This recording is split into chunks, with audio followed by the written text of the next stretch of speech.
여러분 안녕하십니까? 가장 빠른 종합뉴스 뉴스킬 시작합니다. 장마 전선이 북상하면서 곳곳에 호우를 쏟아붓고 있습니다. 비가 집중되는 지역은 어디이고 또 어떤 대비가 필요한지 집중 보도하겠습니다.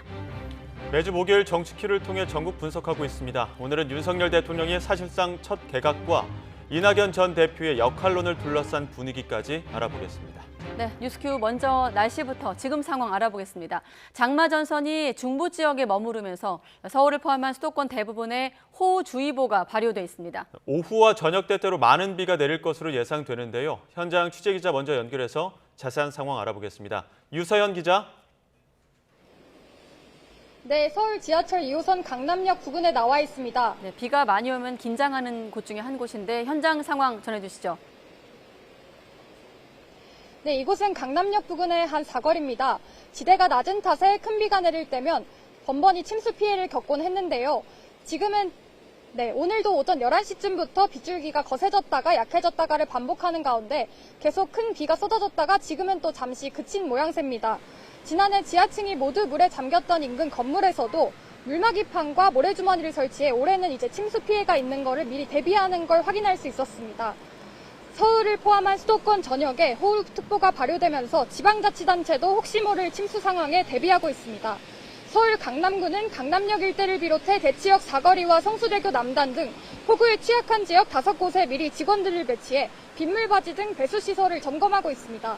서울시도 재난안전대책본부를 가동하고 비상 1단계를 유지하고 있는 가운데 청계천과 중랑천 등 서울 시내 주요 하천 27개 출입을 전면 통제했습니다. 올해는 침수 상황에서 시민들의 빠른 대피를 유도하기 위한 침수 예보 경보 제도도 도입됐는데요. 이에 따라 시간당 강수량이 55mm를 넘거나 물에 잠긴 높이가 지면 15cm를 넘어가는 등 조건이 갖춰지면 침수 예보를 발령합니다. 이후엔 상황에 따라 차량 이동도 통제될 수 있습니다. 강남구를 포함해 서울시에선 현재까지 침수 예보가 발령된 곳은 없고 도로 통제도 이뤄지지 않았는데요.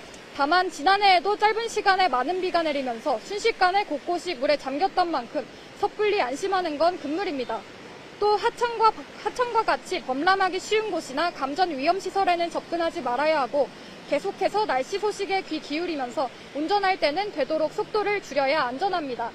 지금까지 서울 지하철 2호선 강남역 부근에서 YTN 유서연입니다.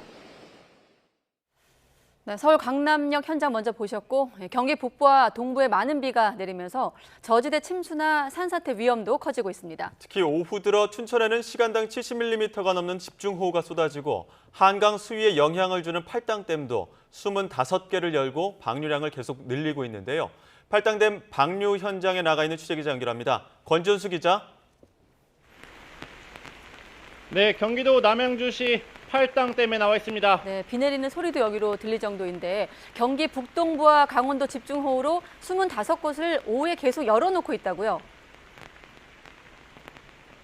그렇습니다. 비가 지금도 거세게 내리고 있는데요. 지금도 팔당댐은 계속해서 물을 내뿜고 있습니다. 현재 5곳 수문을 열어서 초당 2,500톤의 물을 방류하고 있는데요. 강수량에 따라서 수문을 더 열 가능성이 큽니다. 경기도 가평 등 한강 상류 부근에서 집중호우가 이어지고 있기 때문인데요. 팔당댐 수문이 열린 건 올해 들어 오늘이 세 번째입니다.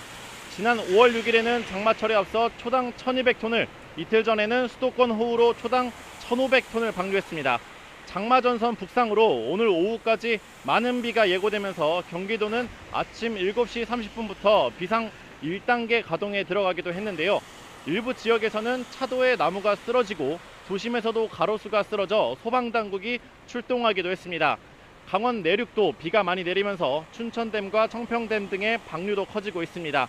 이에 따라 팔당댐에 모이는 물의 양도 더욱 많아지고 있는데요.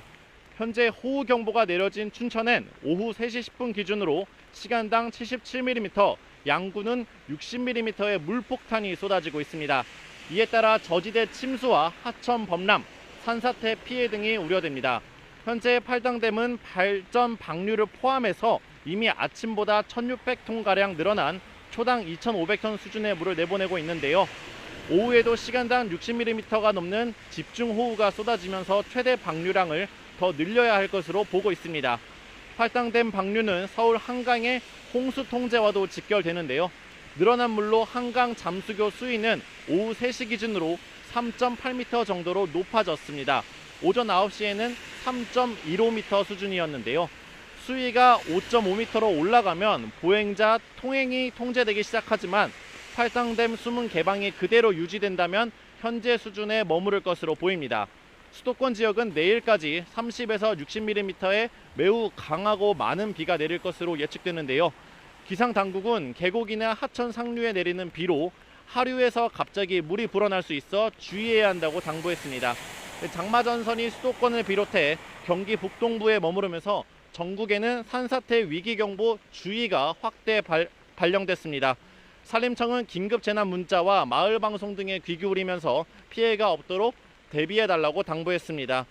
경사면에 물이 솟는 등 산사태 징후가 보일 경우에는 즉시 대피해야 하기 때문에 대피소 위치가 어딘지 미리 알아두시는 게 좋습니다. 지금까지 경기도 남양주시 팔당댐에서 YTN 권준수입니다.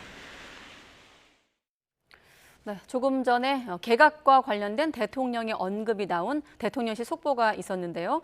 윤석열 대통령이 차관 내정자들에게 약탈적 이권 카르텔에 맞서 싸워라. 참고로 차관 12명 가운데 5명이 이른바 용산 비서관에 내정이 되지 않았습니까? 오늘 대통령이 이 대통령실 비서관들을 만나서 국민을 위해 봉사하는 고위직 공무원으로서 업무를 처리해 나가며 약탈적인 이권 카르텔을 발견하면 과감하게 싸워달라 이렇게 당부했다고 합니다. 네, 오늘 오전에 지난 1년여간에 근무했던 대통령실을 떠나는 내정자들을 격려하면서 대통령은 정당한 보상으로 얻어지는 권리와 지위가 아닌 카르텔을 구축해 획득한 이권은 국민을 약탈하는 것이다. 이를 깨는 것이 우리 정부 그리고 국정 운영 방향이자 국민께 해드릴 수 있는 것이다. 이렇게 말하기도 했습니다. 네, 잠시 뒤에도 대통령실 취재기자를 연결할 예정이기 때문에 이때 한 번 더 확인하겠습니다. 자, 계속해서 비 관련 내용으로 이어가겠습니다. 폭우 속에 하천 수문을 관리하다 실종된 60대 여성이 결국 숨진 채 발견됐습니다. 소방당국은 오늘 오전 10시 40분쯤 전남 한평군 엄다천에서 실종이 된 수문 관리자 68살 A씨를 600m 떨어진 펌프장 교각에서 발견했다고 밝혔습니다. A씨는 지난 27일 밤 폭우로 불어난 하천 수문을 열기 위해 접근을 했다가 하천에 빠져 실종됐는데 당시 한평에는 시간당 71mm의 비가 내렸습니다. 장마전선이 내륙으로 북상하며 많은 비를 뿌리자 전국에 산사태 위기경보 주의가 발령됐습니다. 산림청은 기존의 주의 단계가 발령 중이던 부산과 광주, 전북, 전남, 경남 지역 외에 전국에 산사태 위기경보 주의를 내렸다고 밝혔습니다. 산림청은 내일까지 최고 250mm에 달하는 강우가 예측돼 산사태 위험도가 크게 높아졌다며 긴급 재난 문자와 마을 방송 등에 귀를 기울이고 만일의 사태에 대비해달라고 당부했습니다. 네, 만일의 사태의 대비가 왜 중요한 게 나무나 돌 조각과 섞인 흙탕물이 쏟아지는 산사태, 일단 발생을 하게 되면 사후 대피가 무척 어렵습니다. 다만 산사태는 전조 현상이 있어서 미리 숙지하고 사전에 대피하는 게 최선입니다. 김진두 기자가 보도합니다. 흙탕물이 순식간에 산 아래로 쏟아집니다. 나무와 돌이 포함돼 있어 보고 대피하는 건 사실상 불가능합니다. 산사태에 인명사고가 뒤따르는 이유입니다. 산사태는 많은 비가 내려 토양이 잡아둘 수 있는 수분량을 넘을 때 일어납니다. 따라서 산사태 발생 전에는 전조현상이 나타나는 경우가 대부분입니다. 대표적인 게 바로 경사지에서 갑자기 많은 양의 물이 솟아오르는 겁니다. 땅속 지하수가 포화 상태라는 뜻으로 산사태가 일어나기 직전의 상황이라 발견 즉시 빠르게 대피해야 합니다. 반대로 잘 나오던 지하수나 샘물이 갑자기 멈추는 상황도 위험합니다. 산이 지하수가 통과하는 토양층이 붕괴하기 시작했다는 신호일 수 있기 때문입니다. 바람이 없는데도 나무가 흔들리거나 넘어지고 산울림이나 땅울림이 들릴 때는 산사태가 시작된 것입니다. 즉시 몸을 피해야 하는 신호라고 생각하시면 됩니다. 산사태 취약지역 주민에게는 최대 48시간 전에 산사태 위험 예보가 전달됩니다. 위험성이 커져 주의보나 경보가 발령되면 대피소나 안전지대로 신속하게 이동하면 됩니다. 대피 시에는 2차 피해 예방을 위해 가스와 전기를 차단하고 옆집을 확인해 이웃에게 위험 상황을 알려야 합니다. YTN 김유두입니다. 네, 산사태 대비까지 알아봤고 장마전선이 내륙으로 북상하면서 곳곳에 호우를 쏟아붓고 있습니다. 밤사이에는 비구름이 남부로 내려가 또 한 차례 많은 비를 내릴 것으로 보여 추가 피해가 우려됩니다. 취재기자와 함께 장마 현재 상황과 전망 자세히 알아보겠습니다. 김민경 기상재난기자 나와 있습니다. 어서 오십시오. 안녕하세요. 지금부터 알아보죠. 비가 집중되는 지역이 어디입니까? 네, 가장 강한 비가 내리는 지역은 현재 경기도와 충남입니다. 이 시간당 30mm 안팎의 폭우가 쏟아지고 있는데요. 이 CCTV 화면을 보면서 현장 상황 살펴보겠습니다. 이 서울은 오전보다는 비가 약해졌지만 50mm가 넘는 비가 내려서 하천의 수위가 크게 상승했습니다. 이 강남구 대곡교 부근을 보고 계신데 이 수위가 높아졌고 유속도 빨라졌습니다. 이 다음은 경기도 평택의 경부선 원곡 졸음쉼터 부근인데요. 이 강한 빗줄기에 도로에 물이 고여서 이 차량이 물보라를 일으키고 있습니다. 한눈에도 굉장히 미끄러워 보이네요. 네. 네, 이곳을 지나는 차량은 반드시 속도를 줄이고 안전운전 하시기 바랍니다. 네, 마지막으로 국토 38호선 안성터미널 교차로 부근인데요. 이전까지는 이미 많은 비가 내려서 이 CCTV 화면에도 빗방울이 맺혀 있었지만 지금은 잠시 소강 상태에 들면서 화면이 다시 깨끗해졌습니다. 네, 하지만 미끄러워진 도로에 차량이 지금 시야 확보를 위해 전조등을 켜고 운행하고 있는데요. 이곳 역시도 속도를 줄이고 안전운전 하시기 바랍니다. 네, 지금 뭐 비구름대가 계속 영향을 주고 있는데 그럼 지금 현재 장마전선은 어디에 위치해 있는 겁니까? 네, 이 비구름의 이동을 확인할 수 있는 레이더 영상 보시겠습니다. 이 녹색이 비가 내리는 지역이고 이 붉은색이 강한 비가 집중되는 곳입니다. 네, 지금 화면 나오면 다시 한번 설명을 해야 될 것 같습니다. 일단 설명을 해주시죠. 네, 네. 이 녹색이 비가 내리는 지역이고 이 붉은색이 강한 비가 집중되는 곳인데요. 이 보시는 것처럼 충청과 강원 쪽으로 지금 현재 붉은색의 네, 아직 화면이 나가고 있지 않기 때문에 화면을 좀 뺀 상태에서 정보를 좀 네, 알려주시죠. 현재 충청과 강원 쪽으로 이 붉은색의 강한 비구름이 좀 분포하고 있습니다. 이 장마전선이 남서에서 네, 지금 나오고 있네요. 네, 남서에서 북동으로 기울어진 모습인데요. 네.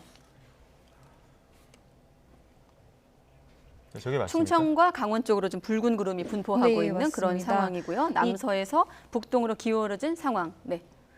네, 더군다나 이제 자주색으로 표현된 지역이 강한 비가 내리는 지역인데요. 아직 네. 화면이 이것도 화면 나오지 띄우겠습니다. 않고 있네요. 네, 현재 자주색으로 보이는 지역이 강한 비가 내리는 지역입니다. 이 오늘 하루, 현재 충남 서해안에는 이 시간당 60mm가 넘는 폭우가 쏟아지고 있는데요. 이 전남과 동해안에는 상대적으로 비가 약한 걸 볼 수 있습니다. 화면에 좀 혼선이 있어 제가 잠깐만 언급하면 앞서서는 충청과 강원 지역에 좀 강한 비가 집중되고 있었고 지금 보시는 화면은 자주색 충남 서해안 지방에 폭우가 내리고 있는 것까지 확인을 했습니다. 자, 그럼 비가 앞으로 얼마나 더 내리는 겁니까? 네, 이 장마전선이 남쪽으로 이동하기 전까지 네. 이 중부에는 최고 150mm가 더 올 걸로 보입니다. 이 문제는 남부지방인데요. 네. 이 밤사이 장마전선상에서 발달한 비구름이 더 발달하게 되면 이 내일까지 호남과 제주도에는 많게는 250mm 이상의 집중호우가 우려됩니다. 이 오늘은 주로 중부지방에 그리고 밤부터 내일까지는 남부지방에 호우가 내린다는 점 염두에 네. 주시면 좋겠습니다. 예, 오늘과 내일 중부에 150mm, 또 남부에 250mm면 비 피해가 우려되는 상황이라고 봐야 되겠죠. 네, 그렇습니다. 이 오늘 하루 내린 비의 양을 보면 중부지방은 50에서 100mm 정도입니다. 예. 이 서해에서 강한 비구름이 유입됐지만 더 발달하지는 않아서 극한 강수로 이어지지는 않은 건데요. 네. 이 문제는 남부지방입니다. 이미 광주에 284mm의 물폭탄이 쏟아진 상황에서 또 호우가 예보됐기 때문입니다. 이 비가 집중되는 시간대도 야간 시간과 취약 시간대가 될 가능성이 큽니다. 이 철저한 대비가 필요한 이유입니다. 네. 자, 어떤 점을 대비해야 할까요? 아까 김진두 기자 리포트에서는 사후 대피가 무척 어렵기 때문에 대비가 중요하다고 했는데 대비 사항도 좀 알려주시죠. 네, 역시 산사태 위험이 가장 큰데요. 네. 오늘 오전 10시 30분부터 전국에 산사태 위기경보 주의가 발령됐습니다. 그만큼 산사태 위험이 크다는 건데요. 이 전국의 산사태 위험 등급을 보면 강원도가 11.72%로 가장 크고 이 전북 10.95%, 이 서울도 5.12%나 됩니다. 그런데 지난번 남부 폭우로 전남과 전북 지역은 토양이 수분으로 꽉 차 있는 상태입니다. 그 물이 빠져나가기 전에 또 큰 비가 내리면 산사태 발생 가능성이 커지기 때문에 이 다른 지역보다 더 주의해야 합니다. 요 며칠 보면 하루는 엄청 더웠다가 또 하루는 네. 비가 많이 내리고 이런 날들이 계속 반복이 되고 있는데 서울에는 또 올해 첫 열대야도 나타났다고요? 네, 그렇습니다. 어제 밤 사이에 따뜻하고 습한 남서풍이 계속 유입된 데다가 이 흐린 날씨를 보이면서 밤에 기온이 내려가지 못했는데요. 어제 서울 일 최저 기온이 25.1도를 보이면서 지난해보다 이틀 늦게 올해 첫 열대야가 나타났습니다. 이 폭우와 무더위가 교차하는 게 장마 기간 날씨의 특징인데요. 내일 장마 전선이 남쪽으로 이동하면 내륙에는 30도를 넘는 무더위가 기승을 부리겠습니다. 이런 상황에서는 식중독의 위험이 커지는데요. 이 식약청의 식중독 통계를 보면 여름철 식중독 환자가 가장 많은 달이 7월이고 이 8월이 그 뒤를 이었습니다. 특히 식중독은 덜 익힌 고기나 신선하지 않은 식품들을 먼저 떠올리는데 이 과일이나 채소도 식중독의 원인이 될 수 있습니다. 이 야외에 음식물을 보관하지 않고 과일이나 채소도 깨끗하게 씻는 것이 중요합니다. 네. 주말에 달력이 좀 바뀌기도 하는데 주말 이후 장마 전망까지 함께 짚어주시죠. 네, 주말이 7월 1일이죠. 1일부터 3일, 그러니까 다음 주 월요일까지는 장마 전선이 제주도 부근이나 제주도 남쪽에 머물 걸로 보입니다. 따라서 장맛비는 주로 제주도와 남해안 일부에 산발적으로 내리겠습니다. 반면 중부 내륙은 장마가 소강 상태에 들면서 기온이 30도를 웃돌며 폭염특보가 내려질 가능성이 큽니다. 다만 높은 습도에 낮 기온이 크게 오르면서 오후에 소나기가 지날 걸로 보입니다. 이후에는 상층의 일기도와 이 기온과 습도를 반영한 수치 모델의 결과를 보면서 설명해 드리겠습니다. 아까 보신 화면인데요. 네, 7월 4일부터는 이 북태평양 고기압의 가장자리가 서쪽으로 확장하게 되면서 이 장마 전선이 동서로 길게 발달할 수 있는 환경이 만들어지는데요. 네. 네, 이번과 비슷하게 이 장마 전선에서 저기압이 발달하면서 이 다음 주 화요일쯤에는 또다시 전국 대부분 지역에 장맛비가 내릴 가능성이 있습니다. 네, 화요일쯤에 다시 전국에 장마권이 들 것이다. 그리고 아무튼 가장 당장은 오늘은 중부지방 그리고 오후부터 내일은 남부에 비가 집중된다는 점 주의해야겠습니다. 김민경 재난기상기자였습니다. 수고했습니다.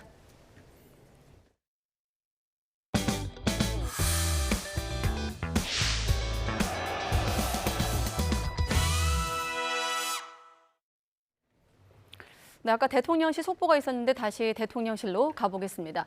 윤석열 대통령이 통일부 장관의 김영호 교수를 또 문체부 2차관의 역도스타 장미란 교수를 발탁하는 등 대규모 장차관 인사를 단행했습니다. 대통령실 비서관 5명도 부처로 전진 배치했는데 약탈적인 이권 카르텔과 과감하게 맞서 싸워달라고 주문했습니다. 취재기자 바로 연결하겠습니다. 조은지 기자. 네, 용산 대통령실입니다. 네, 오늘 인사에서 장관급은 2명만 발표됐더라고요. 네, 최대 5명까지 가능성이 있었는데 오늘은 통일부 장관과 권익위원장, 장관급 2자리만 인선 발표했습니다. 일찌감치 당으로 복귀 의사를 밝혔던 권영세 통일부 장관 후임에 김영호 성신여대 정치외교학과 교수가 지명됐습니다. 김영호 장관 후보자는 과거 이명박 청와대에서 통일비서관을 지냈고요. 외교부 인권대사를 거쳐 윤석열 정부에서도 통일부 장관 자문기구인 통일미래기획위원장을 맡고 있습니다. 통일부 신임 차관에는 외교부 외교관 출신의 김승현 주 태국 대사가 내정돼서 통일부는 25년 만에 장차관이 모두 외부 인사로 꾸려지게 됐습니다. 남북 교류 협력과 대북 지원 위주였던 통일부의 역할의 변화도 예상되는데 김대기 비서실장이 설명한 인선 배경 직접 들어보겠습니다. 앞으로 통일부 장관 임명 시 원칙 있는 대북 정책 또 일관성 있는 통일 전략을 추진해 나갈 적임자라고 판단했습니다. 네, 윤석열 정부 첫 권익위원장에는 김홍일 전 부산고검장이 내정됐습니다. 40년 가까이 검사와 변호사로 활동한 정통 법조인입니다. 김대기 비서실장은 강직한 성품과 합리적 리더십을 통해 부패 방지 및 청렴 주관기관으로서 권익위의 기능과 위상을 빠르게 정상화할 책임자라고 기대했습니다. 역시 장관급이죠. 이동관 특보가 내정된 방송통신위원장이나 박문규 국무조정실장이 유력한 산업부 장관 인선은 오늘 발표되지 않았습니다. 다음 달 말이나 8월 초 추가 개각돼 나설 가능성이 큰 것으로 전해졌습니다. 네, 그리고 문체부 2차관. 오늘 인선에선 단연 문체부 2차관으로 발탁된 장미란 교수가 눈에 띕니다.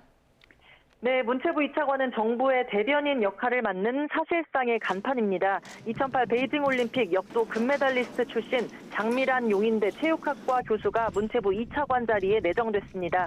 대통령실 고위 관계자는 문화 쪽에 BTS가 있듯 체육에도 새바람을 기대한다고 말했는데요.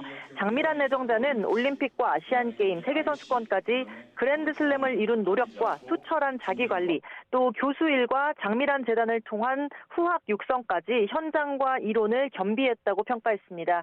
윤석열 대통령은 오늘 장미란 차관을 비롯해서 정부 19개 부처 가운데 11개 부처에서 차관 12명을 교체했습니다. 특히 용산 대통령실 비서관 5명이 부처로 전진 배치된 게 눈에 띄는데요. 국토부 1, 2차관은 김호진 관리비서관과 백원국 국토교통비서관이 각각 맡았고, 과기부 1차관은 조성경 과기비서관, 환경부 차관은 임상준 국정과제비서관, 해수부 차관은 박성훈 국정기획비서관이 나란히 임명됐습니다. 김대기 비서실장은 집권 2년 차를 맞이해 개혁의 동력을 얻기 위해선 대통령의 국정 철학을 잘 이해하는 사람들이 가서 업무를 했으면 좋겠다는 취지라고 설명했습니다. 윤 대통령은 차관으로 가는 비서관들과 어제 용산 파인그라스에서 고별 만찬을 했고 오늘도 만나서 당부를 전했다고 합니다. 윤 대통령은 약탈적인 이권 카르텔과 과감하게 맞서 싸워달라고 주문했는데요. 국민에게 피해를 주면서 기득권을 누리고 있는 카르텔을 잘 주시하고 부당하고 불법적인 카르텔을 깨서 공정하고 상식에 맞는 제도를 만드는 게 우리 정부가 해야 할 일이라고 이 차관들에게 강조했다고 조금 전 김은혜 홍보수석이 전했습니다. 권력을 사유화하는 이권 카르텔을 깨고 새로운 국민의 나라를 약속한 게 2년 전 윤 대통령의 6.29 정치 참여 선언이라고 대통령실은 의미도 부여했습니다. 인수위원회 시절부터 호흡을 맞춰온 이들이 윤 대통령과 지난 1년간 수시로 대면 보고 대면 지시를 받아온 만큼 이른바 왕차관으로 힘이 실릴 거라는 관측이 나옵니다. 기재부 2차관에는 김완섭 현 기재부 예산실장, 외교부 2차관은 오영주 주 베트남 대사 등이 승진했고요. 이들은 다음 달 3일자로 업무를 시작하게 됩니다. 지금까지 용산 대통령실에서 YTN 조은지입니다. 네, 오늘은 이렇게 이권 카르텔에 맞서 싸워라 개각에 대한 당부 메시지를 냈는데 어제는 문재인 정부를 겨눠 반국가 세력이라고 비판을 했습니다. 어제 이 대통령의 발언으로 여야 대치가 더 격화되는 분위기입니다. 국민의힘은 정확한 팩트에 근거한 비판이라며 엄호했지만 민주당에선 갈등을 부추겨 정치적 이익을 보려 한다면서 자중하라고 반발했습니다. 국회로 가보겠습니다. 정현우 기자. 네, 국회입니다. 네, 어제 대통령의 자유총연맹 기념사를 둘러싼 공방이 거셉니다. 네, 문재인 정부가 추진한 남북 종전선언을 겨냥해 반국가 세력의 합창이라고 지적한 윤석열 대통령 발언을 두고 여야 대치가 거셉니다. 우선 국민의힘에선 팩트에 근거한 지적이라면서 전임 정부 안보관 비판에 동참했습니다.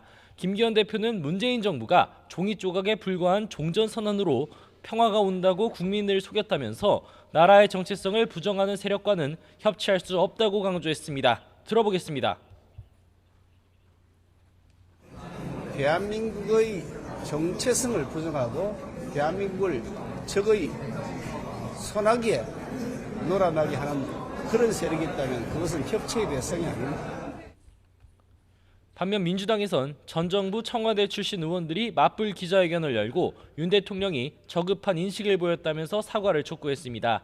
이재명 대표도 대결과 갈등을 부추겨 정치적 이익을 얻으려는 건 대통령이 할 일이 아니라며 야당조차도 그렇게 하지 않는다고 지적했습니다. 들어보겠습니다. 이 진영 대결을 부추기거나 아니면은 국민들의 갈등을 조장하는 그런 발언들은 저는 좀 자중할 필요가 있지 않겠나 그런 생각을 하고 있습니다. 일본 원전 오염수 방류 문제를 둘러싼 양당 공방도 여전합니다. 민주당은 내일 예정된 국회 본회의에서 해양 투기 저지 결의안을 통과시키겠다고 예고했고 국민의힘은 오염수 괴담의 예고편이 사드, 전자파 논란이었다면서 환경 영향평가 지연 사유가 밝혀져야 한다고 맞불을 놓고 있습니다. 네, 그리고 출생 통보제, 지금 진행되고 있는 국회 법사위 전체 회의 상황까지 알려주시죠. 네, 말씀하신 대로 오전에 유령 영유아 사건 재발 방지를 위해 출생 정보가 병원에서 심평원을 거쳐 지자체로 의무적으로 통보되는 출생 통보제 법안이 통과됐습니다. 내일 본회의에서 문안이 처리될 전망인데 여야 법사위원들은 익명 출산을 보장하는 보호 출산제 역시 소관 상임위인 복지위에서 조속히 처리돼야 한다고 촉구했습니다. 출생 통보제만 적용되면은 신분 노출을 꺼리는 임산부들이 병원 밖 출산을 선택하는 경우가 늘어날 것이 우려돼 병행 처리가 시급하다는 겁니다. 들어보겠습니다. 개정안 시행 이전에 보호출산제를 처리하여 두 제도가 함께 시행될 수 있도록 조치하는 것이 바람직합니다. 법사위 전체 회의 의결 시 위원회 위원 모두가 한마음으로 복지위에 요청드리는 바입니다. 쟁점 현안을 둘러싼 공방도 이어지고 있습니다. 민주당은 전현희 전 권익위원장에 대한 감사 과정에서 일부 감사위원 결재가 누락됐다며 표적 감사 의혹을 거듭해서 제기했는데 유병헌 감사원장은 정상적인 절차였다고 맞서면서 고상도 오갔습니다. 마찬가지로 들어보겠습니다. 감사위원이 열람이 공란이 났음에도 불구하고 그 밑에 개별 처리한 본안 최종에 보면 결재가 완료된 것으로 되어 있어요. 위원님께서는 그러면 저희들 모여하시는 게 맞습니까? 뭐라고요? 반면 여당은 사드 기지와 관련해 과거 정부에서 환경 영향평가 결과 발표를 지원했다는 의혹에 대해서 감사원 감사 필요성을 주장하며 공세를 펼쳤습니다. 마찬가지로 직접 보시겠습니다. 영향평가가 나왔다고 하면 그 성주 국민들이랄지 아니면 관련자들이 그렇게 고통이 짧아질 수 있었겠죠. 감사하는 것을 좀 적극적으로 좀 검토를 해주시기 바랍니다. 네, 마지막으로 오늘 발표된 윤석열 대통령의 장차관 인사를 둘러싼 여야 반응은 어땠습니까? 네, 반응이 엇갈렸는데요. 국민의힘에선 개혁과 민생에 더욱 박차를 가할 개각이 될 것이라고 환영했습니다. 강민국 수석 대변인은 논평에서 김영우 서영신여대 교수의 통일부 장관 임명으로 대북 정책이 일관성을 갖게 되고 김홍일 내정자는 정권의 입맛에 맞는 해석만 내던 권익위를 정상화할 것이라고 강조했습니다. 반면 민주당에선 하나같이 자격 없는 사람만 고른 구제불능 인사라며 인사가 망사로 가고 있다고 지적했습니다. 박성중 대변인은 국회 브리핑에서 김영호 교수를 극단적 극우 인사로 김홍일 권익위원장 내정자를 이명박 전 대통령의 BBK 사건을 덮어줄 정치 검사로 각각 평가했습니다. 지금까지 국회에서 전해드렸습니다.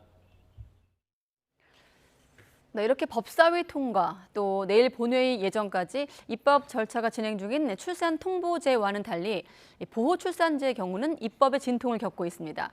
찬반 의견이 팽팽한 가운데 미혼모에 대한 편견을 없애는 근본적인 대책이 중요하다는 지적도 나오고 있습니다. 신윤정 기자가 취재했습니다. 집 화장실에서 아기를 낳은 뒤에 변기에 넣어서 살해한 20대 엄마가 경찰에 붙잡혔습니다. 갓 태어난 영아를 집 화장실에서 살해한 뒤 사체까지 유기한 20대 친부모가 집은 물론 공중 화장실, 심지어 골목길에서도 출산하는 충격적인 소식은 끊이지 않고 있습니다. 이런 사례를 막기 위해 경제적, 사회적으로 어려운 임산부가 신원 노출 없이 병원에서 아이를 낳고 지자체에 인도할 수 있게 하는 보호 출산제가 지난 2020년 발의됐습니다. 출생 통보제 도입이 급물살을 타자 병원 밖으로 임신부들이 더 내몰리는 부작용을 막자며 보완책으로 논의되고 있지만 찬반이 엇갈립니다. 찬성하는 쪽에서는 산모의 건강한 출산과 아이 보호를 위해 도입돼야 한다고 주장하고 있습니다. 지금도 어딘지 모르는 원룸이나 화장실에서, 모텔에서, 고시원에서 위태로운 목숨이 태어나고 있습니다.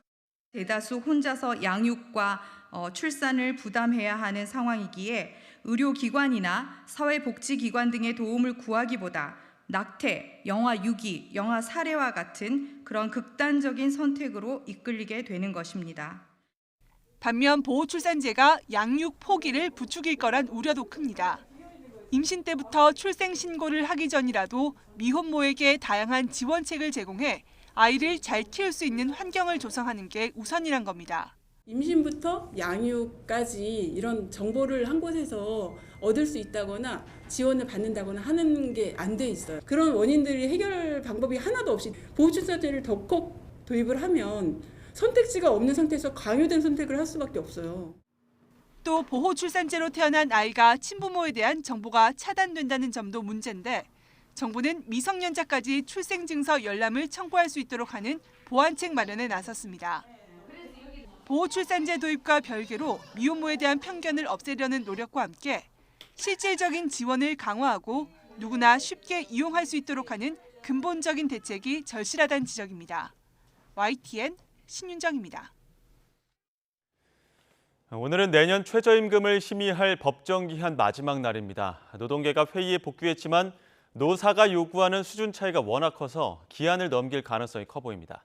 취재기자 연결합니다. 김평정 기자. 네, 사회정책부입니다. 네, 최저임금위원회 회의 열리고 있습니까? 네, 오후 3시부터 정부 세종청사에서 최저임금위원회 9차 전원회의가 진행되고 있습니다. 노동계도 논의에 복귀했습니다. 양대 노총은 내부 회의를 통해 노동자의 생계와 직결된 문제인 만큼 회의에 참석해 책무를 다하자는 데 의견을 모았습니다. 근로자위원이 회의에 복귀했지만 노사 양측의 요구한 격차가 워낙 커서 의견을 좁히기는 쉽지 않아 보입니다. 내년 최저임금으로 노동계는 올해보다 27% 인상한 12,210원을, 경영계는 올해와 같은 9,620원으로 동결하는 것을 요구했습니다. 앞서 그제 열린 8차 회의에서는 근로자위원 8명이 모두 퇴장하며 파행을 겪었습니다. 당시 구속된 김준영 한국노총 금속노련 사무처장이 맡고 있던 근로자위원 자리에 김만재 금속노련 위원장을 위촉하는 문제를 놓고 갈등이 빚어졌습니다. 고용노동부는 두 사람이 같은 혐의로 수사받고 있는 만큼 위촉할 수 없다는 입장이지만 노동계는 이를 비상식적인 노동 탄압으로 규정했습니다.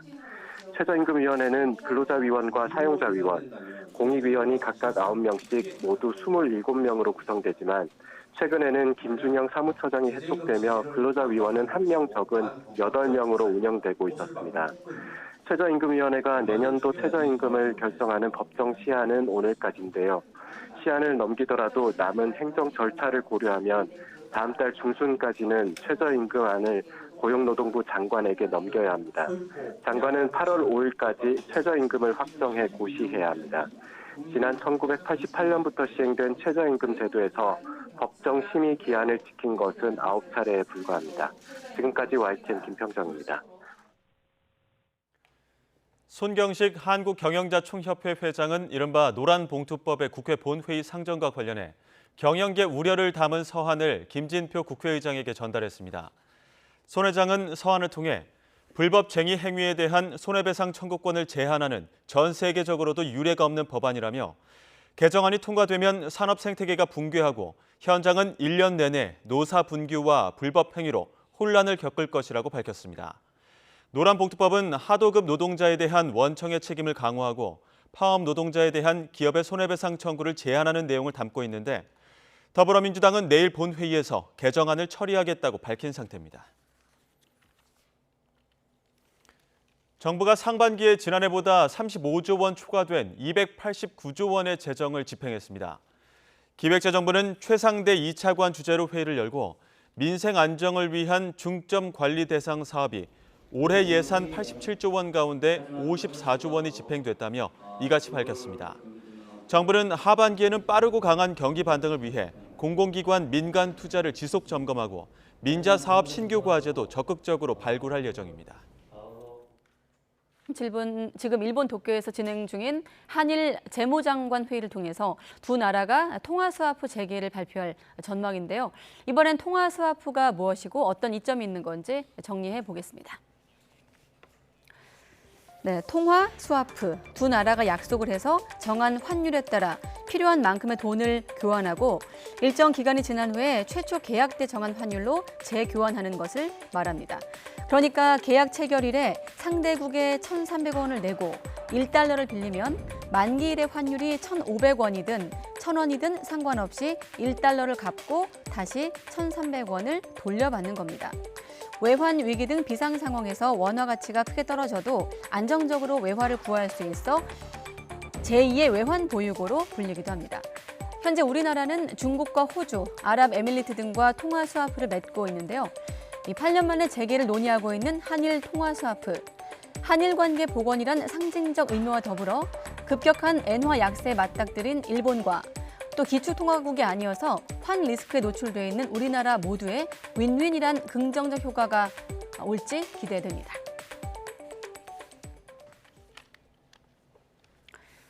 네, 학교폭력 피해 학생들을 위한 국가 수준 치유 회복 전문 기관이 신설됩니다. 교육부가 이르면 2026년도 하반기에 개원할 수 있도록 하겠다면서 이같이 밝혔습니다. 학교폭력 등으로 장기간의 치유와 회복이 필요한 학생들은 기숙형 센터에 머물게 되고 학생들의 현재 상태와 피해 정도 등을 종합적으로 고려해서 유형별 장단기 프로그램이 운영될 예정입니다. 교육부는 학교폭력 등 어려움을 겪고 있는 학생들이 빨리 일상으로 돌아갈 수 있게 국가가 책임을 지고 체계적으로 지원하겠다고 밝혔습니다. 올해 4년제 일반대와 교육대학 신입생 7명 가운데 1명은 기회균형 선발로 입학한 것으로 나타났습니다. 교육부 분석 결과를 보면 4년제와 교육대를 포함해 193곳 대학교의 기회균형 선발 입학생 비율이 14.3%로 전년보다 0.6%포인트가 증가했습니다. 출신 고교별로 보면 일반고 학생의 경우 국공립대 진학 비중이 77.7%로 사립대 진학 비율보다 5.2%포인트가 높았고 수도권대보다 비수도권 대학 진학률이 5.3%포인트 높았습니다. 앞으로 대학에 입학할 때 학과 학부를 선택할 필요가 없어집니다. 일단 무전공으로 입학한 뒤에 내가 맞는 수업을 들으면서 나만의 전공을 만들 수 있고 더 다양한 전공을 융합해서 선택할 수 있게 되는 겁니다. 교육부는 어제 대학의 각종 규제를 철폐하는 내용의 고등교육법 시행령 개정안을 발표하고 오늘부터 입법 예고에 들어갔습니다. 연말쯤 국무회의에 상정할 예정인데요. 내용을 보면 대학에는 학과 또는 학부를 두는 것을 원칙으로 한다라는 이 조항이 삭제됐습니다. 지난 1952년 교육법 시행령이 마련된 이후 71년 만에 학과 학부 칸막이가 사라진 겁니다. 예를 들어 인공지능을 활용한 심리학을 연구하고 싶다면 AI와 관련된 컴퓨터공학 과목과 심리학 관련 과목을 선택해 들으면서 새로운 나만의 전공으로 융합할 수 있게 되는 거죠. 복수 전공보다 과목 선택폭이 훨씬 넓어지는 겁니다. 또 현재는 2학년 이상만 전과할 수 있지만 학칙에 따라서는 신입생도 입학 후에 바로 전과할 수 있습니다. 물론 현재도 대학의 필요에 따라 학부를 통합하거나 아예 전체 통합으로 전공 선택 없이 신입생을 선발하는 경우가 있습니다. 하지만 지금까지는 시행령에 학과 학부를 둬야 한다는 원칙 때문에 학교들도 틀을 깨기는 쉽지 않았는데요. 그 원칙을 폐지했기 때문에 학교들은 더 자유롭게 학과를 융합하거나 학생들이 하고 싶은 공부를 하도록 지원할 수 있을 것으로 보입니다. 의대 체제도 조금 더 유연하게 바뀝니다. 지금까지 의대는 총 6년 과정에서 예과 2년, 본과 4년으로 이루어졌는데요. 그동안 예과 2년은 교양 수업 중심으로 비교적 여유 있는 반면 본과 4년에 너무 많은 전공 교육과 실습 등이 몰려 있어 조절이 필요하다는 목소리가 있었습니다. 이러한 현장의 목소리를 반영해 개정안은 통합 6년 안에서 각 의대가 자유롭게 학제를 구성할 수 있도록 했습니다. 이 외에도 학교 밖 수업 폭이 넓어집니다. 산업체나 연구기관 등의 시설, 장비를 활용할 수 있는 협동 수업 제도를 신설했는데 이를테면 반도체 관련 전공을 하는 학생들이 일정 학기 동안 외부 기업의 반도체 연구소 등에서 수업을 들을 수 있게 되는 겁니다. 대학들은 대체로 이번 조치에 대해 인재 양성을 위한 자율권을 부여받았다며 환영의 뜻을 밝혔는데요. 다만 학생의 선택권 확대라는 명분과는 별개로 취업에 도움이 되지 않는 기초 학문이 외면받을 우려가 있기 때문에 전문가들은 이에 대한 대비가 뒷받침돼야 한다고 지적하고 있습니다. 네, 자녀 2명을 살해하고 시신을 냉장고에 보관해온 혐의로 구속이 된 친모에 대해서 경찰이 살인죄로 혐의를 바꾸고 남편도 방조죄로 입건했습니다. 이런 가운데 친모는 변호인을 통해서 심경을 담은 자필 편지를 공개하기도 했는데 자세한 내용과 속보 취재기자 연결해서 알아보겠습니다. 박정현 기자. 네, 사회부입니다. 네, 애초에 친모한테 적용된 혐의가 영아 살해죄였잖아요. 네, 경찰은 친모 고모 씨에 적용했던 혐의를 기존 영아 살해죄에서 살인죄로 바꿨습니다. 영아 살해죄는 아이를 양육할 수 없거나 이를 참작할 만한 이유로 분만 중 또는 분만 직후 영아를 살해했을 때 적용됩니다. 고 씨가 출산 하루 만에 범행했고 경제적 어려움으로 아이를 더 낳기를 여력이 되지 않는다고 진술한 점 등을 고려한 겁니다. 실제로 당시 한동안 부부의 수입원이 없는 상태였고 고 씨가 이미 한 차례 낙태하며 수술비 부담을 느꼈다고 진술한 점 등으로 미뤄볼 때 부부가 생활고를 겪었던 건 사실로 보입니다. 하지만 경찰은 고 씨가 동일한 범죄를 불과 1년 사이에 연달아 저지른 데 고의성이 있다고 보고 살인죄를 적용한 것으로 해석됩니다. 아울러 경찰은 고 씨가 길게는 5년 가까이 시신을 냉장고에 보관해온 혐의를 고려해 사체 은닉죄도 추가했습니다. 남편인 이모 씨 역시 방조 혐의로 피의자 전환했는데요. 그간 이 씨는 아내가 낙태한 줄 알았다며 출산한 사실조차 몰랐다고 주장했고 경찰 역시 참고인 신분으로 주어사를 이어왔습니다. 경찰은 특별한 혐의점이 포착된 건 아니라면서도 고 씨가 이미 범행을 모두 자백한 상태에서 이 씨를 단순 참고인으로 조사해 사건의 실체를 밝히는 데는 한계가 있다고 보고 입건을 결정했습니다. 자, 그런데 이런 가운데 오늘 친모가 쓴 자필 편지가 공개됐다고요? 네, 변호인을 통해 전달한 편지에서 고 씨는 매일 죽은 아이들을 생각하며 미안했다고 심령을 밝혔습니다. 그러면서 막내가 초등학교에 입학하면 자수하려고 했지만 이후에도 어린 자녀들에게 엄마의 손길이 많이 필요한 것 같아 미뤘다고 주장했습니다. 첫 조사 때 혐의를 부인한 이유 역시 갑작스레 엄마가 사라지면 놀랄 아이들이 걱정됐고 또 엄마 없이도 생활할 수 있는 최소한의 방법들을 가르치고 싶어 시간을 벌려 했다고 해명했습니다. 고 씨는 다만 사건이 알려진 뒤 아이들 친구들에게 연락이 오는 등 과도한 신상털기로 고통받고 있다며 자신은 평생 속죄하며 살 테니 아이들만은 보호해달라고 호소했습니다. 지금까지 사회부에서 전해드렸습니다. 네, 이른바 50억 클럽 핵심 인물로 대장동 일당과 결탁했다는 의혹을 받고 있는 박영수 전 특별검사가 법원에서 구속영장 실질 심사를 받았습니다. 박 전 특검은 국민께 심려를 끼쳐 죄송하다면서도 거듭 혐의를 부인하기도 했습니다. 임성호 기자의 보도입니다. 박영수 전 특검이 구속 전 피의자 신문을 받기 위해 법원에 출석했습니다. 수척하지만 담담한 모습으로 취재진 앞에 선 박 전 특검은 국민께 심려를 끼쳐 죄송하다면서도 제기된 혐의는 거듭 부인했습니다. 진실은 곧 밝혀질 거로 저는 확신합니다. 자, 감사합니다.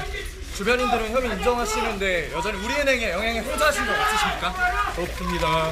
네. 검찰은 박 전 특검이 우리은행 이사회 의장이던 2014년 말 대장동 일당의 컨소시엄 관련 청탁을 들어주는 대가로 200억 원 상당의 이익과 단독주택 2채를 약속받고 실제로 8억 원을 수수했다고 보고 있습니다. 3시간 넘게 이어진 영장심사에서 검찰은 PPT 220여 장을 준비해 여러 증거를 들이밀며 박 전 특검 혐의 입증에 주력했습니다. 특히 박 전 특검의 딸이 화천대유에서 빌린 11억 원 등은 약정받은 50억 원 중 일부가 실현된 거라고 강조했습니다. 그런데도 박 전 특검이 범행을 부인하는 데다 휴대전화를 파손하고 PC 기록을 지우는 등 증거도 없앴다며 구속 필요성을 역설한 것으로 전해졌습니다. 반면 박 전 특검 측은 대장동 사업에 참여하거나 금융 알선 대가로 금품을 받거나 약속받은 적이 없다며 혐의를 전면 부인했습니다. 또 박 전 특검이 고령이고 도망칠 우려도 없다면서 구속은 불필요하다고 맞섰습니다. 박 전 특검의 최측근이자 공범으로 지목된 양재식 전 특검보도 영장심사에서 박 전 특검과 비슷한 취지로 혐의를 부인한 것으로 알려졌습니다. 민간업자들한테 200억 먼저 요구하신 거 맞습니까? 박 전 특검과 양 전 특검보의 구속 여부는 밤늦게 나올 전망입니다. 법원이 영장을 발부하면 박 전 특검은 50억 클럽 연루자 가운데 곽상도 전 의원에 이어 두 번째로 구속되는 피의자가 됩니다. YTN 임성호입니다. 네, 취임 2년차를 맞은 윤석열 대통령이 10여 개 부처 장차관을 교체하는 인선을 발표했습니다. 대통령실 비서관 출신 5명을 차관으로 발탁하기도 했는데 국정장악에 고삐를 받자 죄였다, 이런 분석이 나오고 있습니다. 또 어제 윤 대통령의 자유총연맹 기념행사 발언을 놓고 정치권 공방도 거세지고 있습니다. 오늘은 정치큐 김재원 국민의힘 최고위원, 또 이상민 더불어민주당 의원과 함께하겠습니다. 안녕하십니까? 네, 안녕하세요. 네, 서둘러 가야 돼서 바로 여쭤보겠습니다. 개각 관련해서 여야 평가가 다른데 두 분은 어떻습니까? 먼저 야당께 여쭤볼게요. 네, 개각이니까. 그래서 우리 당에 이제 공식 입장이 있을 테고요. 네.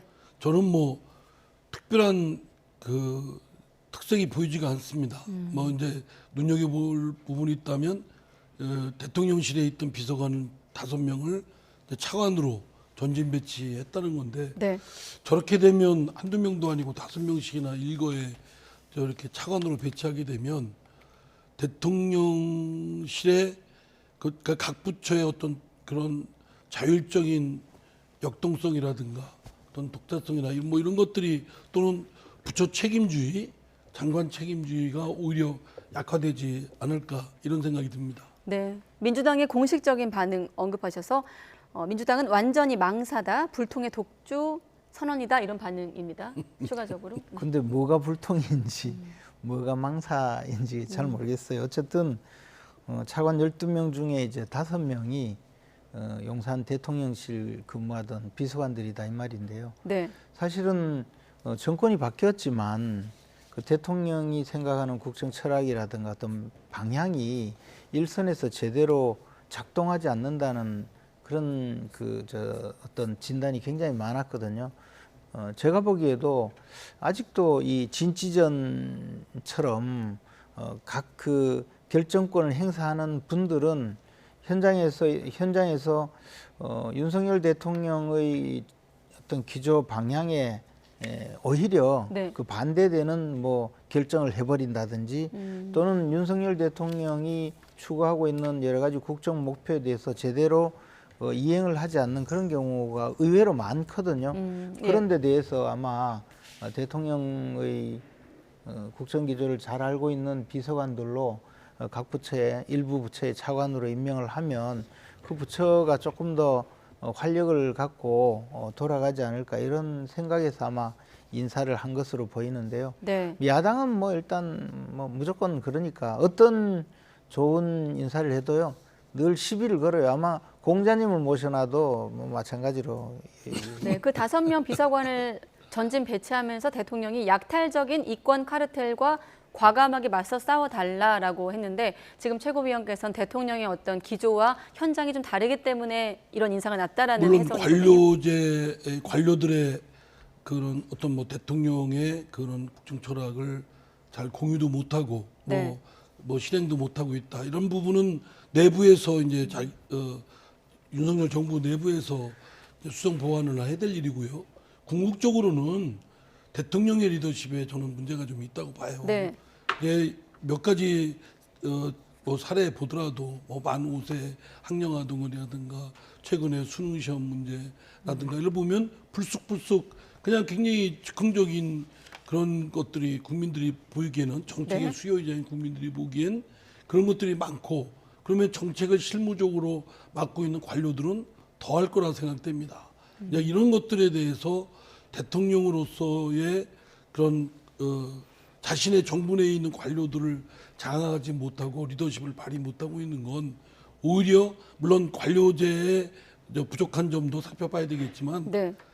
대통령 스스로 그 1년 동안 대통령으로서 국정의 리더십을 발휘하면서 어떤 점이 좀 부족했는지 네. 오히려 좀 자아 성찰을 하는 것이 좀 필요하지 않을까라고 권하고 싶습니다. 뭐 자아 성찰 끝에 이런 인사를 하게 됐죠. 그런데 그러니까 본인에 대한 성찰은 없어요. 아니 각 부처의 그 업무 행태라든가 또 성과라든가 또는 이제 대통령이 생각하고 있는 대한민국의 어떤 모습을 직접 그 대통령이 이 말로서 전달을 하고 또는 정책으로서 전달하는데 일선에서는 잘 그 변화가 보이지 않는다.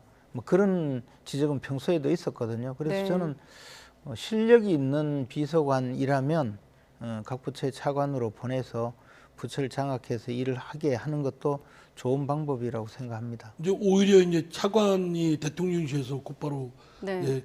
비서관이 차관으로 가다 보니까 그것도 사실 권력의 이례적인 건 축이 아닙니까? 예. 이제 차관으로 움직이고 각 부처의 장관들은 좀 굉장히 좀 그런 리더십 발휘하는데 오히려 제약이 있을 것이다 이런 짐작이 됩니다. 근데 하여튼 잘해주길 바랍니다. 잘해주길 바라요. 네, 그래서 실세 차관 이렇게도 좀 지목이 되던데 그 부분은 어떻습니까? 근데 이 관료 사회잖아요. 네. 그리고 장관이 엄연히 대통령이 임명한 장관이 있고 또 그 장관을 임명할 때 단순히 그냥 뭐 길 가는 사람 붙들어서 그 물어보고 장관 시킨 것이 아니고 네. 대통령이 오랫동안 고민을 하고 또 대통령과 인적인 그 신뢰관계가 있는 분들이 지금 장관을 하고 있거든요. 그런데 그 밑에 차관이 가서 대통령실의 뭐 비서관인데 차관이 가서 실세가 된다는 건 논리 자체가 맞지 않습니다. 그러니까 뭐 제 말씀은 반박하실 게 아니고 잘 운영해 주시기 바라는데 지금 1년을 평가해 보면 그렇지 못한 점이 많다라는 점을 지적합니다. 네, 빨리 서둘러 가라고 하네요. 저는 네. 잘 운영되는 부분도 많은데 네.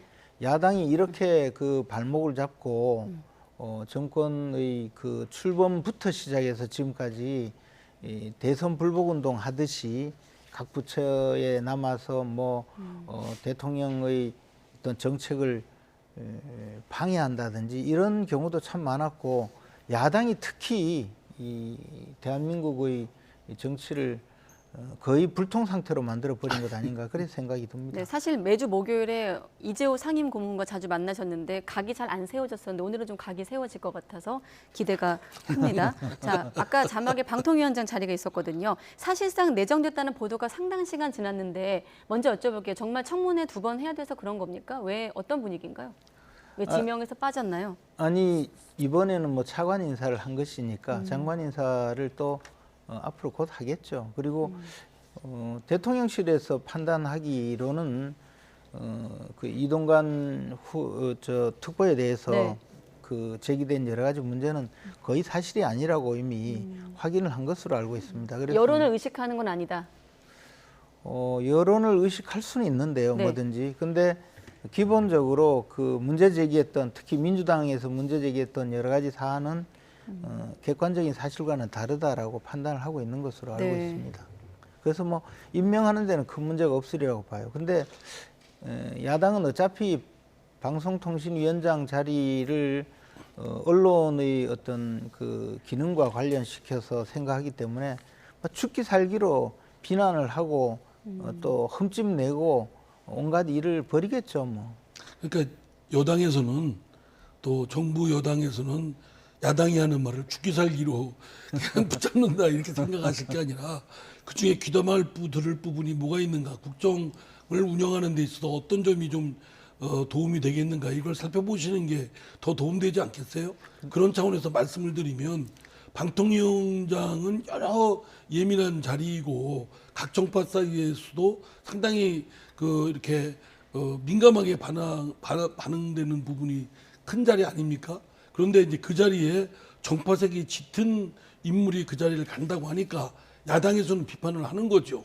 당연히 이미 이명박 정부 때도 그런 전력이 있고 또 그 이후에 그 윤석열 대통령하고 많이 밀착돼 있는 분이 방통위원장으로 가고 있다. 그러면 걱정되는 부분이 큰 점을 지적하는 겁니다. 그리고 이제 5인의 방송통신위원회를 꾸려가는 데 있어서 과연 제대로 그 리더십 가지고 할까? 오히려 이동관 그런 특보위 같은 경우는 방통위원장보다는 대통령실의 비서실장이라든가 정무수석이라든가 뭐 정무직 있지 않습니까? 그런 거 하면 잘하실 텐데 굳이 그렇게 적격계 자리에 적임자도 아닌 분을 억지로 앉히려고 하는 건 그 의도가 뻔히 짐작이 된다는 겁니다. 아니 근데 적임자가 아니라는 근거가 무엇인지 저는 잘 모르겠고 제가 저한테 시간을 주시겠습니까? 아무리 말씀을 하셔도 그 방송사의 재심사를 앞두고 점수까지 조작하게 만드는 그런 분이 문재인 정권에서 임명한 분이잖아요. 근데 그런 정도의 그 불공정 행위를 자행한 전임자에 비해서 이동관 특보는 아마 훨씬 공정하게 할 것이라고 생각합니다. 그리고 더 나아가서 사실 방송사의 재승인 문제에 개입해서 점수를 조작하고 이렇게까지 했다면 이분은요 방송통신위원장을 임명한 분이 책임을 져야 돼요. 이런 분을 아마 그런 느낌 그 내부적으로 그런 요구가 있으니까 이분이 그렇게 움직였지 않겠습니까? 그런데 지금 이제 새 정권에서 1년이 지났는데 이제 와서 방송통신위원장을 임명하려고 하는데 그분에 대해서 무슨 뭐 무자격자다 네. 그렇게만 이번엔 이야기하는 것은 의원님 말씀 잘못이에요. 듣겠습니다. 네. 한 전 그 위원장에 대해서는 무죄 추정이 원칙이 적용되고 아직 확정 판결이 나지 않은 상태에서 사실관계를 이렇게 단정짓는 것은 매우 잘못된 것이고요. 그건極위험합니다. 그거는 이 방송에도 관련되는 또 김재훈 최고위원님하고도 관련되는 상당히 좀 위험한 발언이니까 수정을 좀 해주실 걸 바라고요. 제가 지적하는 거는 아니 위험한 발언이 아니고 진실을 말한 거죠. 아 진실이라뇨. 그거는 그렇게 말씀하실 건 아니죠. 지금 그런 아니 의심을 받고 어떻게 그 재판까지 사실이 받고 유죄 있잖아요. 판결이 확정되지도 않았는데 그 사실을 확정을 지을 수가 있어요. 아니 제가 헌법상 무죄 추정이 확정적으로 이야기한 게 아니고 방송통신위원장이 점수 조작이나 하는 그런 분이 자, 이번에 의원님 말씀 듣고 그 다음에 최고위원님께 제가 누차 여러 번 드릴게요. 말씀드리지만 이동관 특보는 워낙 정파성이 강한 분이기 때문에 이분의 뭐 다른 부분에 대한 부분은 논하기 전에 워낙 반대파에서는 이분에 대해서 수용하기가 어렵다는 겁니다. 그러면 방통위원회를 끌고 나가려는 위원장으로서 끌고 나가려면 그런 중립적이고 또는 독립적인 리더십이 각 정파로부터도 인정받아야 되는데 그게 안 되는 인물을 굳이 앉혀서 파열음을 낼 이유가 뭐가 있냐는 얘기죠. 네. 아마 저 야당에서는 이동관 특보가 아니고 진짜 말씀드렸듯이 공자님이나 예수님을 모셔와도 저렇게 공격할 거예요. 네. 그리고 그런 식으로 공격할 만한 저는 그런 자격이 있는지 모르겠어요. 네. 일단 지명이 되고 나면 다시 한번 이동관 특보에 대한 평가를 하기로 하고 조금 전 속보가 들어왔기 때문에 제가 잠깐만 확인하고 다시 이어가겠습니다. 아까 제2의 외환 보유고 성격 갖고 있다 설명을 해드렸고 한일 관계 복원에 어떤 상징도 있다고 했는데 한일 간의 100억 달러 규모의 통화 스와프를 전격적으로 합의했다는 속보가 조금 전 들어왔습니다. 8년 만에 이렇게 해서 통화 스와프가 복원이 된 거고요. 3년 계약. 달러화로 교환하기로 전격적으로 합의했다는 속보입니다. 2015년 이후 중단됐던 한일 통화 스와프가 8년 만에 복원됐습니다. 다시 한번 또 정리되면 여러분께 알려드리기로 하고 이번엔 자유총연맹 연설에 대한 대통령 발언과 관련된 공방으로 넘어갈 텐데 여야 입장을 들을 겸 또 두 분도 약간 시킬 겸 발언부터 듣겠습니다. 네. 대통령께서 하신 발언은 정확한 팩트에 근거한 것이기 때문에요. 민주당이 거기에 대해서 반발한다는 것 자체를 저는 이해할 수가 없습니다. 종이 조각에 불과한 종전선 하나 가지고 대한민국에 평화가 온다고 그렇게 외친다면 그거는 국민을 속이는 것입니다. 정말 거를 넘어도 한참 넘었고 그 자기는 그 반국가 세력에 가서 그 요직의 검찰총장은 왜 했어요? 하지 말았어요. 그건 해선 안 될 말이고 점점 더 극우에 이렇게 포획돼 가는 느낌이에요. 극우에 대한 신앙심이 깊어져 가는 것 같은 느낌이에요. 마침 유인태 전 총장 발언으로 마무리가 됐기 때문에 김 최고위원께 먼저 여쭤보면 요직의 검찰총장은 그 반국가 세력 가서 그 요직은 왜 했어요라고 이제 오히려 반문을 했거든요. 아니 반국가 세력들이 있기 때문에 네. 소탕을 해야 되잖아요.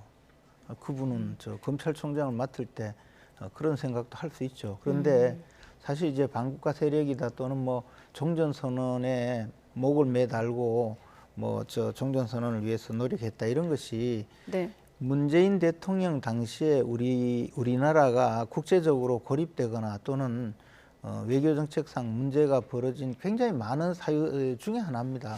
이 종전선언을 지지하고 지지하지 않고의 문제가 아니라 종전선언 다음에는 그다음에 이제 미군 철수, 주한미군 철수 이야기가 나올 수 있고 그리고 여러 가지 그 문제되는 복합적인 사안이 있는데 그 야당에서 그렇게 그때 당시 우리가 야당이었잖아요. 야당에서 그만큼 이 종전선언 문제점을 제기했는데도 불구하고 종전선언을 어떻게든 실현시키겠다는 의도로 심지어 해양수산부 공무원이 그 북한군에 의해서 완전히 처참하게 피격이 됐는데도 네. 그걸 종전선언 연설을 위해서 숨기려고 했다는 그런 수사 결과도 있었잖아요. 그래서 재판을 받고 있잖아요.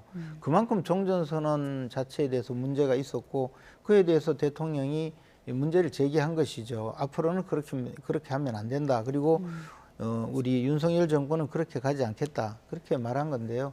또 일부만 잘라내서 무슨 못할 말을 했다 그런 이야기까지 하시는데 저는 이번에 대통령이 말씀하신 부분이 다소 국민들이 듣기에 굉장히 좀 강한 발언이다 이런 네. 주장을 또 하는 분들도 많은데요. 야당을 포함해서. 그러나 옳고 바른 이야기 앞으로 정치의 현장에서 윤석열 정부가 북한 문제를 어떻게 다루고 또 외교 문제를 어떻게 다룰지를 포괄적으로 지금 발표한 것이라고 생각하고 조금 있습니다. 전 민감해서 한 번만 확인하면 아까 유인태 전 사무총장이 반국가 세력에게 가서 그 요직의 검찰총장은 왜 했어요라고 물어보니까 최고위원님께서 반국가 세력을 소탕하려는 목적도 있었을 거라고 하셨거든요. 반국가 세력이 있다면 소탕을 해야죠. 네. 당연히. 그러나 지금 윤석열 대통령이 문재인 정권이 반국가 세력이라고 한 적도 없고 또 그런 데 대해서 직접적으로 문재인 정권이 반국가 세력이기 때문에 소탕해야 된다는 그런 이야기를 한 적도 없죠. 다만 검사는 누구든지 대한민국 헌법을 존중하고 대한민국 법 체계에 따라서 활동하는 국민이라면 보호해야 되고 그렇지 않고 이적 행위를 자행하는 그런 자들이 있다면 처벌을 해야죠. 제가 말씀드릴까요? 종전선언에 대해서 가타부타 자세히는 말씀 안 드리겠습니다만 네. 문재인 정부로서는 또 우리 한반도가 평화를 정착시키고 좀 더 남북한이 교류협력을 빈번하게 하기 위해서는 지금의 전쟁이 정지되어 있는 상태는 극복되고 평화체제로 이행해야 된다. 그를 위한 과도기적인 방안으로 네. 종전선언이 제시가 된 겁니다. 종전선언으로 했다고 해서 일거에 평화가 정착되고 남북한의 교류협력이 되고 이런 것이 있을 수는 없는 거죠. 가는 길은 방도를 제시한 것이고 그거에 대해서는 찬성하는 측도 있고 반대하는 측도 있습니다. 또 하나 말씀드리면 반국가 세력이라뇨. 뻔히 누구에 대해서 한 얘기 알잖아요. 또 무슨 경찰발전위원장이가 하는 분은 또 문재인 대통령을 딱 적시해서 간첩이라고까지 얘기를 했어요. 딱 일맥상통해요. 제가 볼 때는 윤석열 대통령이 괴담과 가짜뉴스로 국가를 흔드는 반국가 세력이 있다. 말하자면 야당, 반대파의 비판은 도저히 수용 못하겠다는 거예요. 수용을 못하는 건 고사하고 받아들일 수가 없고 지금 말씀하신 대로 척결해야 될 반국가 세력으로 낙인 찍게 하는 거예요. 그런데 정말 윤석열 대통령의 그 발언을 들으면 이분은 국가의 대한민국의 대통령으로서의 소양은 물론이고 기본적인 민주적 소양도 결핍되어 있지 않나? 이런 의심이 듭니다. 아마 제일 억울한 분은 김재원 최고위원이실 거예요. 김재원 최고도 같은 유사한 발언을 했는데 징계받아가지고 지금 최고위원 제대로 역할도 못하고 계시잖아요. 그런데 윤석열 대통령은 이 말에 해서 잘했다고 이구동성으로 지금 김기현 대표조차도 저렇게 나와서 얘기하고 있지 않습니까? 억울하십니까? 억울하시다고 그러셨죠. 말이 안 되잖아요. 억울한 마음이 있다 하더라도 이상민 의원님이 말씀하시니까 억울한 생각이 없어집니다. 네, 알겠습니다. 좀 더 듣고 싶은데 지금 다음 질문 넘어가야 되겠습니다. 자, 이낙연 전 대표 역할론, 책임론 24일에 유학 마치고 이제 1년여 만에 돌아온 이낙연 전 대표에 대한 민주당 내 좀 얘기부터 듣고 또 두 분의 의견으로 넘어가겠습니다. 송갑석 의원 또 정성호 의원이 어떻게 말했는지 한번 들어보겠습니다. 우리 이제 이낙연 대표께서는 그러니까 정치 지도자들은 이게 국민으로부터 과감하게 멀어지는 시간을 가져야 됩니다. 또 민주당 내부의 민감한 쟁점 이런 것에는 조금 약간 거리를 두고 현재 국민들이 뭘 힘들어하는지 또 어떤 이야기를 하고 싶어하는지 이런 것들을 듣는 그런 어떤 모습 그런 어떤 지도자의 상 이런 것을 최소한 앞으로 몇 개월 동안은 만들어 나가는 것이 좋지 않을까. 결국은 이재명 당대표와 좀 빠른 시간에 좀 만나셔갖고 결국은 지금 현재 굉장히 위기 아니겠습니까? 윤석열 정권이 뭐 검찰을 동원하는 것뿐만 검찰, 감사원 뭐 동원해갖고 야당을 압박하고 있고 뭐 국정의 모든 힘들을 갖다가 야당 압박에만 쓰고 있다고 좀 느껴지고 있습니다. 이런 상황에서 결국 이걸 이겨내기 위해서는 야당이 단합해야 된다, 단결해야 된다, 대표 중심으로 결속하는 게 좋다. 저는 이런 방향으로 좀 힘을 실어주는 게 저는 뭐 좋지 않겠다는 생각을 합니다. 네, 혁신위를 띄운 민주당에서 이낙연 전 대표가 돌아오면서 지금 현재 어쨌든 관심은 이낙연 전 대표와 이재명 대표가 만날 것이냐 안 만날 것이냐가 또 하나의 관점이 되고 있어요. 뭐 그건 뭐 네. 정치인들이 만나고 안 만나고 보는 국민적 시선에서는 별 중요한 얘기는 아니라고 생각됩니다. 저는 그것보다 지금 이제 이재명 대표의 주변에서는 뭐 무조건 단결해야 된다. 이렇게 얘기하지 않습니까? 무조건 단결이라는 건 있을 수가 없죠. 무조건 단결이라는 거는 유신 체제에서도 많이 들어본 얘기입니다. 전두환 대통령 때도 많이 들어봤고요. 그러니까 모순이 있고 부조리가 있으면 그걸 바로잡는 것이 우선적으로 해야 될 일이고, 지금 더불어민주당에는 뭐 다 국민들께서 아시고 계시지만 많은 부조리한 것들이 쌓여 있습니다. 뭐 당내 현안들이 쌓여 있죠. 뭐 이재명 대표의 사법 리스크부터 비롯해서 뭐 돈봉투 사건, 또 코인 사건, 뭐 등등 당내, 그리고 강성 뭐 소위 개딸로 대표되는 분들의 삐뚤어진 아주 일그러진 어떤 행태들, 뭐 이런 것들이 당이 민주적으로 더불어민주당에 맞는 걸맞는 그런 민주적 정당으로 자리매김을 하지 못하는 결함이 있는 게 또 사실입니다. 그럼 이런 중대 현재에 놓여 있는 현안들을, 더불어민주당이 마주치고 있는 현안들을 정면으로 이걸 어떻게 마주하고 해결할 것이냐. 그래서 국민들이 바라본, 원하는, 기대하는 수준으로 더불어민주당을 바꿔놓느냐.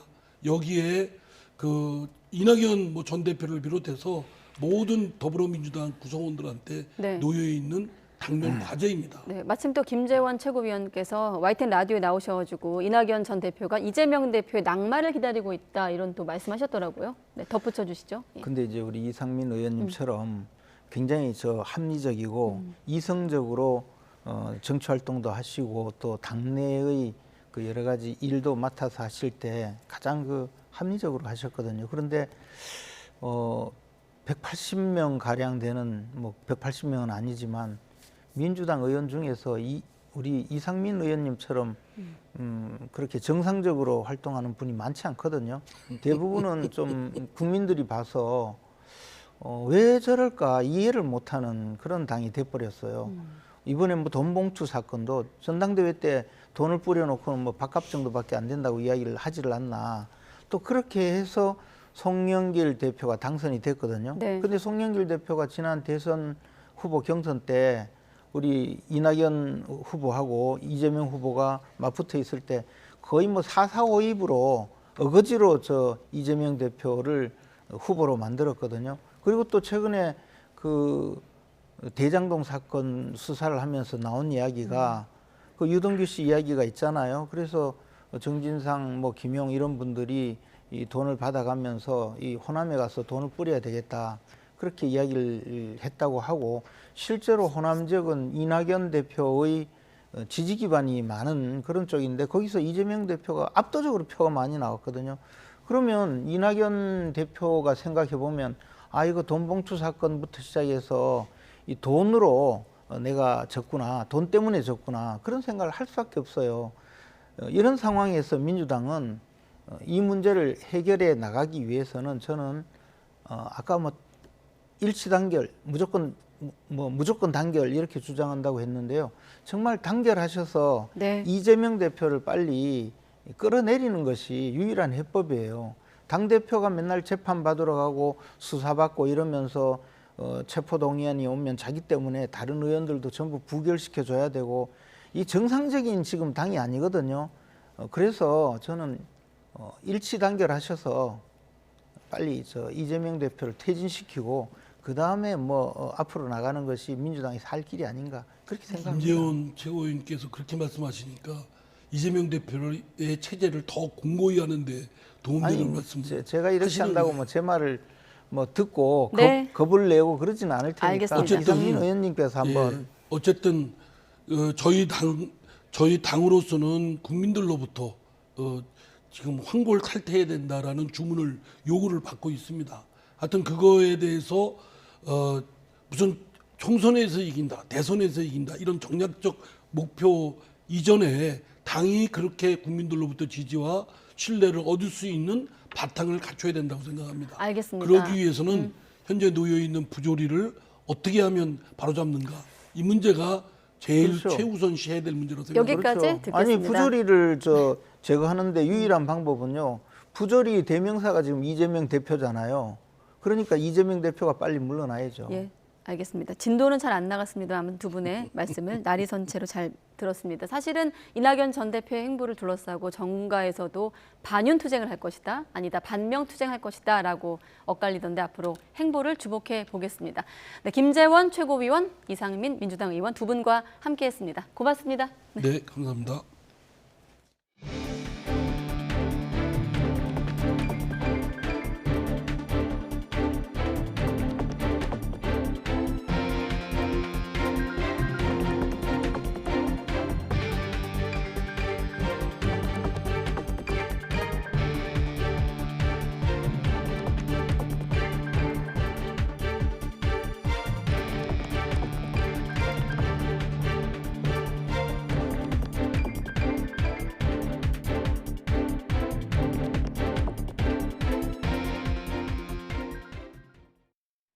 네, YTN 뉴스큐 이어가겠습니다. 정부가 대형 입시학원을 겨냥해 동시다발적인 세무조사에 나서면서 학원가가 뒤숭숭한 분위기입니다. 연이은 강력한 사교육 대응에 수시를 앞두고 한창 진행 중이던 입시 설명회가 취소되는 등 파장도 적지 않습니다. 김연아 기자가 보도합니다.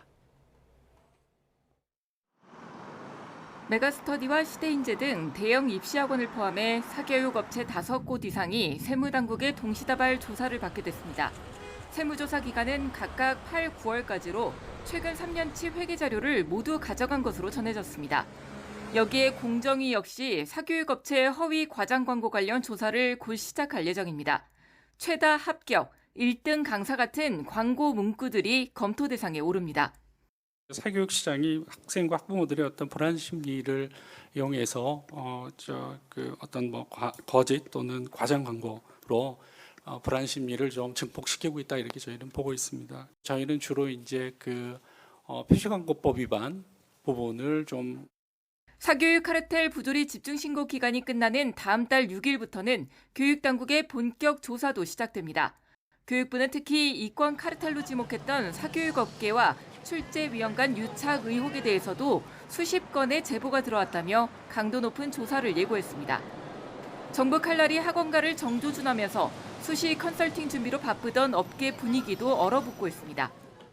실수를 할 수 있으니까 어떤 기업이나 털면 안 털는 데가 어디 있겠어.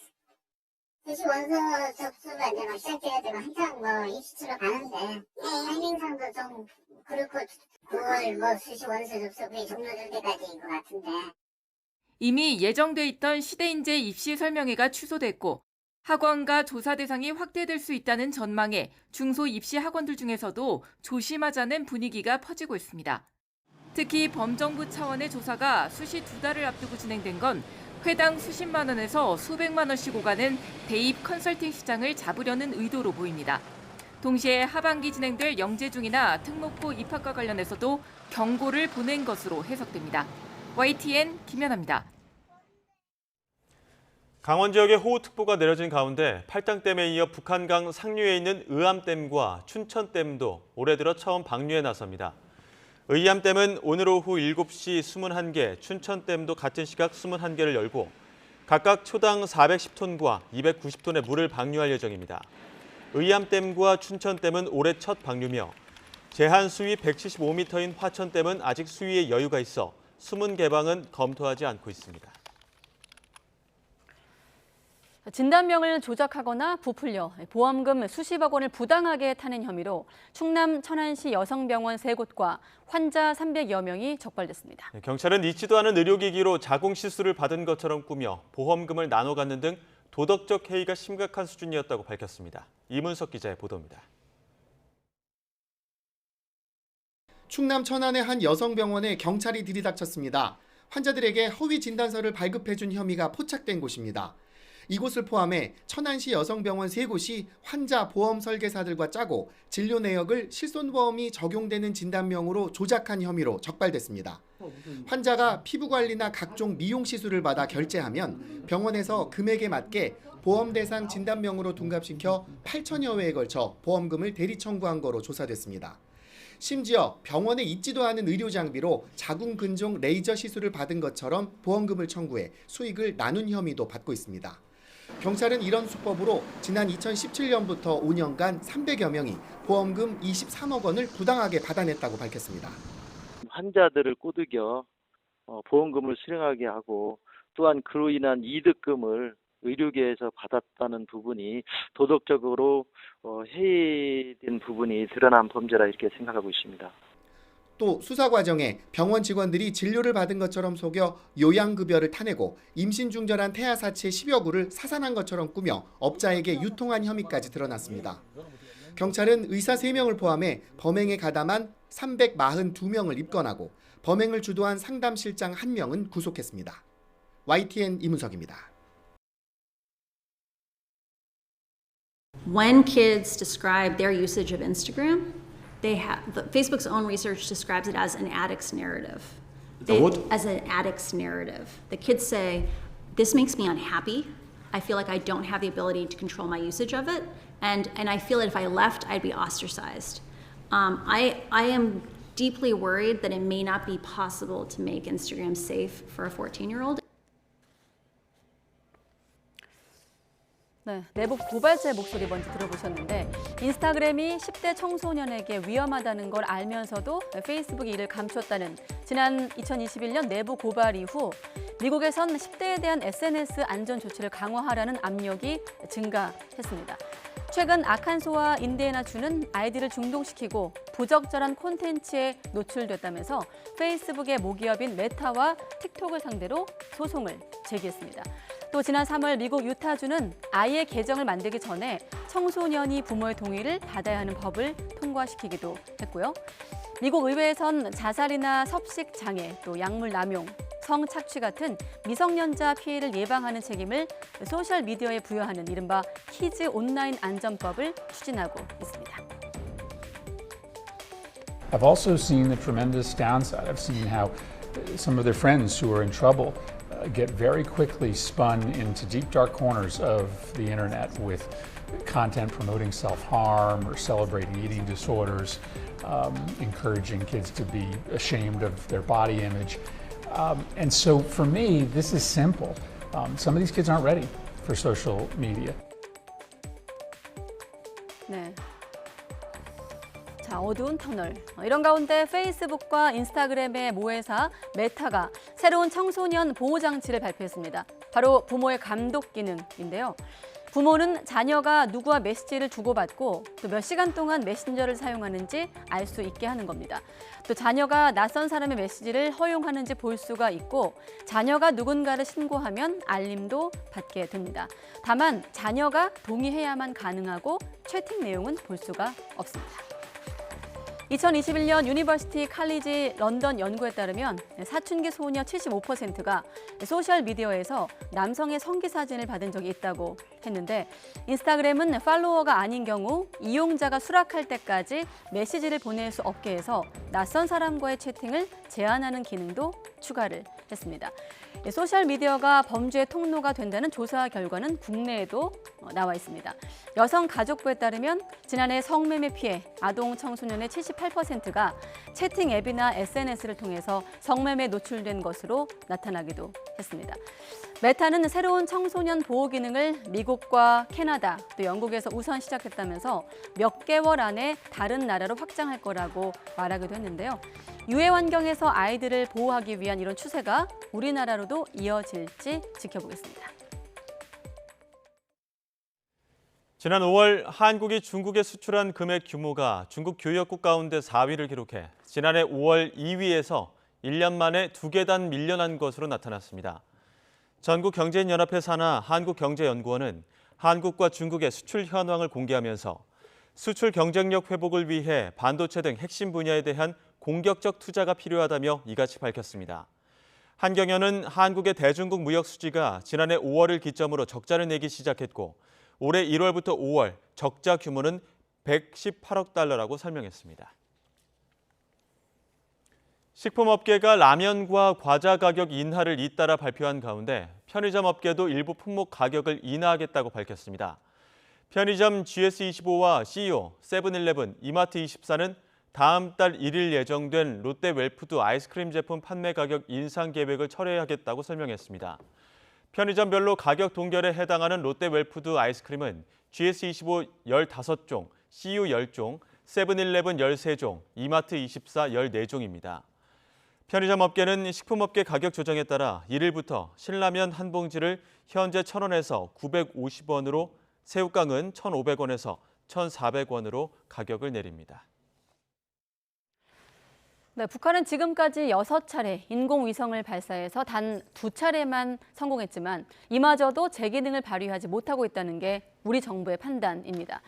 그런데 가장 최근에 발사한 광명성 4호가 빠른 속도로 대기권에 접근하고 있어 머지않아 소멸할 거란 전망도 있습니다. 신현준 기자가 보도합니다. 북한은 지난 2016년 2월 인공위성 광명성 4호 발사에 성공했다고 발표했습니다. 지구 관측위성 광명성 4호가 지구를 박차고 만리대공으로 날아올랐습니다. 북한은 궤도 안착에 성공했고 촬영 사진도 보내온다고 주장했지만 한미 군 당국은 위성으로서 제 기능을 하지 못하는 죽은 위성으로 파악하고 있습니다. 그런데 이 광명성 4호가 빠른 속도로 떨어지고 있다고 미국의 소리 방송이 보도했습니다. 광명성 4호의 고도는 현재 200km 안팎인데 지난달 18일은 325km 정도였고 1년 전에는 450km였다는 겁니다. 1년 사이 고도가 250km 정도 낮아졌는데 최근 40일 사이 절반인 125km가 떨어진 셈입니다. 전문가들은 광명성 4호의 무게가 200kg 정도로 작아 지상에 떨어지지 않고 대기권에서 불타 사라질 것으로 전망했습니다. 인공위성을 계속 운용을 할 수 있으면 거기에 조그만 추진 시스템 같은 게 있어서 자기 고도를 계속 유지하도록 조정을 해주길랑요. 죽은 위성이기 때문에 아마 추진 시스템도 없는 거로 내가 알고 있고요. 빠르면 일주일 내로 떨어지고 길어도 2, 3주 정도 안 갈 것 같은데. 북한이 2012년에 발사한 광명성 3호 2호기도 고도가 210km 정도에서 같은 운명을 맞을 것으로 관측됩니다. 이런 가운데 북한 동창리 서해 위성 발사장의 새 로켓 발사대 주변에서는 분주한 움직임이 계속 포착되고 있습니다. 위성 사진을 보면 가로 7m, 세로 16m 크기의 하얀색 물체를 볼 수 있는데 북한이 새로운 위성 발사를 준비하는 정황으로 분석됩니다. YTN 신현주입니다. 확장 억제 강화를 골자로 한 한미 핵협의 그룹 NCG와 관련해 다음 달 첫 회의가 열릴 것으로 전망되고 있습니다. 한미일 3국 간 북한 미사일 경보 정보를 실시간으로 공유하는 문제도 곧 결론이 날 것으로 예상되고 있습니다. 임성재 기자가 보도합니다. 지난 4월 한미 정상회담에서 신설하기로 합의한 확장 억제 협의체 핵협의그룹 NCG. 누가 수석 대표를 맡을지, 회의를 어떤 방식으로 진행할지 양국 간 조율이 이뤄져 왔습니다. 이런 가운데 조현동 주미대사는 NCG 가동이 임박했음을 시사했습니다. 북한이 군사정찰 위성 재발사를 공언하고 있는 상황 등이 고려된 것으로 풀이됩니다. 이처럼 북한의 위협이 실제적으로 가시화되고 있는 상황에서 지난 워싱턴 선언에서 도출된 한미 양국 간의 핵협의그룹 NCG라고 하죠. 그 첫 회의 개최를 위한 논의가 진전을 이루고 있습니다. 다음 달 초 개최까지는 어렵지만 7월 중 개최 가능성은 큰 것으로 알려졌습니다. 양국 정상 간 합의를 이행한다는 차원에서 우리나라 대통령실과 미국 백악관, 두 나라 국가안보회의가 주도적인 역할을 맡게 될 것으로 전해졌습니다.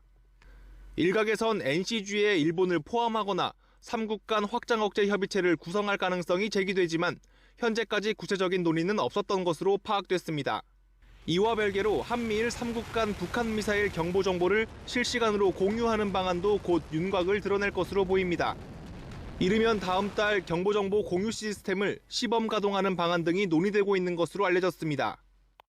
한미일 국방당국은 북한이 발사한 미사일 경보 정보에 대한 실시간 공유 체계 연내 가동을 목표로 실무 협의를 진행 중입니다. 기타 구체적인 사항에 대해서는 말씀드리기 좀 어렵다는 점 양해 부탁드립니다. 3국은 미 인도태평양 사령부 산하 연동통제소를 허브로 두고 한미, 미일 간 각각 이뤄졌던 정보 공유를 연결하는 방안을 추진하고 있습니다. YTN 임성재입니다. 프리고진의 반란을 돕거나 방조한 러시아 군 내부 인사들에 대한 푸틴 러시아 대통령의 숙청이 본격적으로 시작된 것으로 보입니다. 러시아 정부는 프리고진의 돈줄이 되는 해외 용병 사업을 장악하기 위해 행동에 나선 것으로 전해졌습니다. 황보연 기자의 보도입니다. 프리고진의 반란을 러시아군 통합부사령관인 세르게이 스로비킨이 미리 알고 있었고 다른 장성들도 반란에 동조했을 가능성이 있다. 미국 뉴욕타임스의 이 같은 보도에 러시아는 곧바로 근거 없는 추측이라고 일축했습니다. Сейчас вокруг этих событий будет много разных спекуляций, пересудов и так далее. Я думаю, что это один из таких примеров. 하지만 이번엔 러시아 내부에서 한 발 더 나간 보도가 나왔습니다. 모스크바 타임스는 복수의 군 소식통을 인용해 수로비킨 부사령관이 반란 사태와 관련해 체포됐다고 전했습니다. 한 소식통은 이번 체포는 프리고진과 관련된 것이며 수로비킨은 이번 반란에서 명백하게 프리고진 편에 섰다고 말했습니다.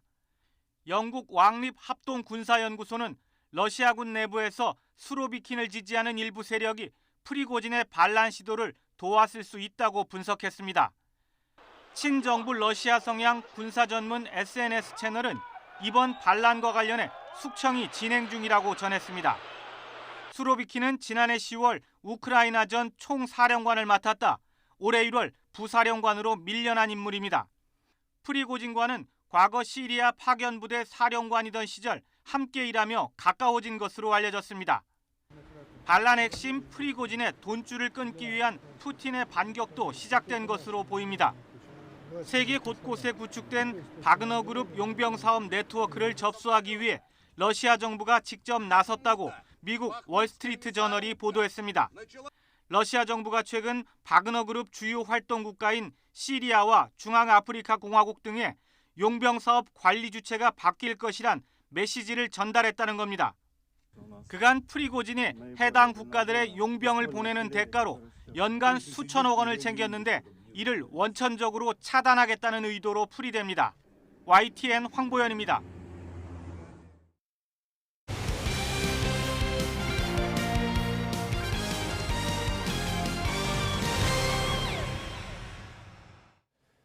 역도 여제 장미란이 문화체육부 2차관에 임명됐습니다. 용인대 교수로 학생들을 가르쳐온 장미란은 이제 한국 체육을 책임지는 행정가로 새로운 인생을 살게 됐습니다. 보도에 이지은 기자입니다. 한국 역도의 전설 장미란이 문화체육관광부 제2차관으로 깜짝 발탁됐습니다. 세계선수권 4연패, 올림픽 금은 동메달로 한국 역도를 빛낸 장미란은 뛰어난 실력뿐 아니라 겸손한 태도로 많은 사랑을 받아왔습니다. 또 많은 분들이 응원해 주시고 또 이렇게 관심 가져주시는 거에 대해서 늘 고맙게 생각을 하고 있기 때문에 그 응원해 주시는 거에 또 부응을 해야겠다라는 생각도 있어요. 2013년에는 은퇴를 선언하고 바벨을 내려놓은 역도 여제. 역도를 했던 것처럼 다른 걸 한다면은 저는 못할 게 없다라는 그런 긍정적인 생각을 갖고 이 스포츠인들이 이 사회에 정말 자리 잡고 많은 분들에게 선한 영향력을 끼칠 수 있는 그러한 체육인들이 될 수 있도록. 현역 시절에도 공부하는 선수였던 장미란은 2016년 용인대 체육학과 교수로 임용돼 강단에 섰습니다. 은퇴 후에도 역도와 후배들에 대한 관심은 여전했습니다. 꿀가분하게 볼 줄 알았는데 되려 지난번에 왔을 때 이렇게 좀 후배들이 하는 걸 보니까 더 긴장이 되고 저 시합할 때보다 더 떨리는 것 같아요. 2012년에는 장미란 재단을 설립해 비인기 종목 선수와 꿈나무들을 꾸준히 후원하는 공익 활동을 펼쳤습니다. 대통령실 관계자는 장미란이 현장과 이론을 겸비했다면서 새 바람을 불어넣었으면 좋겠다는 취지에서 이뤄진 인선이라고 설명했습니다. 스포츠계는 장미란이 한국 스포츠 발전에 큰 역할을 해줄 것이라며 기대를 나타냈습니다. YTN 이지은입니다. 3주 기초 군사 훈련을 받고 있는 나폴리의 김민재 선수가 독일 분데스리가 바이에른 뮌헨으로 이적할 것이라는 현지 보도가 잇따르고 있습니다. 유럽 축구 선수 이적에 정통한 로마노 기자는 자신의 SNS에 뮌헨이 김민재와 오는 2028년까지 5년 계약하는 것에 구두 합의했다고 전했습니다. 파리 생제르맹 측도 PSG의 영입 대상이었던 김민재가 뮌헨과 5년 계약에 완전히 합의했다고 전했습니다. 우리 수영 대표팀은 세계선수권과 아시안게임 등 굵직한 대회를 앞두고 있습니다. 그동안 특정 선수 개인의 의지해왔던 것과 달리 이번에는 남자 단체전인 계영에서도 메달을 노립니다. 허재원 기자가 보도합니다. 우리나라 수영의 간판 스타 황선우가 거침없이 물살을 가릅니다. 황선우와 함께 계영에서 호흡을 맞출 김우민과 이호준도 훈련에 여념이 없습니다. 오는 9월 개막하는 항저우 아시안게임에서 사상 첫 단체전 금메달을 노리는 선수들입니다. 큰 대회를 한 대씩 계속 치르면서 발전해 나가고 같이 성장해 나가기 때문에 분명히 계영에서 좋은 성적을 거둘 수 있다고 저희도 생각을 하고 있고요. 황선우와 김우민, 이호준과 이유연으로 이뤄진 남자 수영 대표팀의 성장세는 가파릅니다. 대한수영연맹이 특별전략 육성 선수단을 구성해 집중적인 투자를 했고 지난해 세계선수권에서 결승에 진출하는 결실을 봤습니다. 서로 믿고 의지하고 또 계속 훈련한다면 아시안게임 금메달이나 이런 좋은 결과를 이루지 않을까 저는 생각합니다. 아시안게임 정상을 다툴 중국의 계영 800m 기록이 1.5초 정도 뒤지지만 당일 컨디션에 따라 충분히 따라잡을 수 있다는 자신감이 있습니다. 한 명당 그래도 0.5초까지만 줄여준다면은 아시안게임에서도 계영 800m에서 단체전 첫 금메달을 낼 수 있지 않을까라는 생각입니다. 멀게만 느껴졌던 남자 수영 단체전에서 당당히 세계의 강자들과 겨루고 있는 우리 대표팀은 다음 달 후쿠오카 세계선수권에서 지난해 기록한 6위보다 나은 성적에 도전합니다. YTN 허재원입니다. 오늘 다시 전국에 장맛비가 내리는 가운데 중부지방을 중심으로 시간당 20에서 30mm의 장대비가 이어지고 있습니다. 서울에도 많은 비가 내리면서 서울 지역 27개의 모든 하천 통행이 금지됐는데요. 지금은 비구름이 살짝 동쪽으로 이동하며 서울과 경기 서부, 충남 북서부의 호우특보는 해제가 됐습니다. 하지만 그 밖에 중서부와 전북, 경북 북서부에는 여전히 호우주의보가 발효 중인데요. 또한 전국적으로 산사태 위기경보 주의 단계도 이어지고 있습니다. 앞으로 서해상에서 또 한 차례 강한 비구름이 유입되며 중부지방은 오늘 밤까지 집중호우가 쏟아질 수 있겠고요. 남부지방은 내일 오후까지, 제주도는 내일 아침부터 밤까지 시간당 30에서 60mm의 폭우가 쏟아지겠습니다. 비의 양도 호남과 제주도 많은 곳에 250mm 이상, 경남 지역은 150mm 이상으로 남부지방을 중심으로 큰 비가 쏟아지겠고요. 그 밖에 서울 등 중부와 경북 지역은 20에서 80mm 정도의 비가 예상됩니다. 많은 비로 산사태나 축대 붕괴 등 피해가 우려되니까요. 안전사고에 주의해 주시기 바랍니다. 중부지방의 장맛비는 내일 아침까지, 남부 내륙은 내일 밤까지 내린 뒤 잦아들겠습니다. 이후로는 남해안과 제주도를 중심으로 영향을 주다가 다음 주 화요일쯤 다시 전국에 장맛비를 뿌릴 전망입니다. 날씨였습니다. 가장 빠른 종합뉴스 뉴스큐 마치겠습니다. 이어서 이브닝 뉴스가 방송됩니다. 시청해주신 여러분 고맙습니다.